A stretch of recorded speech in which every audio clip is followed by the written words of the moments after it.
Ego bakunzi ba Ikimamara TV ni amazina yanje ni Kijaja Lopatisi. Kijaja rivuye muri Jean-Jacques Bizimana. Jean-Jacques Kijaja. Jean-Jacques Jaja Kijaja. Ni akazina katari kuno munsi. Kamaze imyaka myinshi kuva je mvuka mu bisana agasirno si ibintu bije ubu nk'umujene yitahuye nk'umujene yumvise umuhamagaro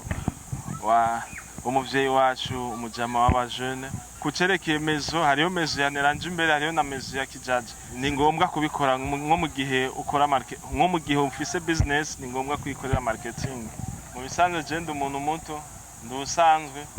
naco mfise kumva yuko no bamfise mezo zibiri nibisigura ko no bamfise itongo zibiri ndi umuntu asanzwe cyane nize guca bugufi muri biki ufise nize gutahura mutonya na mukuru nize yuko ibintu ijambo ibintu ririmo ijambo abantu rero nushobora kuronka ibintu ntubikoreshe mu bantu canke urumva peu importe umuhamagaro w'ubufise peu importe la poitrine que tu as icitwa umuntu uzokwa mu mukeneye mu iterambere ryawe niyo mpamvu nawe woronka umuduga nuzokwa na muduga numuzosanga ufise intebe imwe uzokwa mu ufise intebe ibibanza bitanu canke indwi c'est-à-dire kirya kintu wewe waguze mu mahera yiwawe gifise access yuko donc ubutanze opportunité yuko twaramo abandi bantu c'est-à-dire ivyo bintu ufise bita profit abantu mu bisanzwe nta kintu uburaronka nta nico uzofuronse Centre Jeune Kamenge nkuko bavuze sinda icyo kibazo sinkunda ucishu Centre Jeune Kamenge Centre Jeune Kamenge nakoze ikintu cy'imyaka 3 for free igene banga nakoze for free nakoze nkorera abantu gufyatura gukorera abantu ama service gratuit byanyigishije yuko mu gihe nzoba ndiko ndaronka utuntu sinzo kwitware nabi kira vacances naja gufyaturira abakecuru bashaje kira vacances numva yuko novuja gufungura ibiharage naho umenga muhira sikirenga aya kwirabura niyo po batarondera ikintu cyombabaza no mu gihe unsuzugiye ndiko ndatera imbere ariko rero najereyo mu kubabara kwanje sikwa kundi ko kwihora ndakwihora sikwa kundi ko kwihora ngo naje ndamusuzugura ndakwihora ndiko ngoreka iterambere giwanje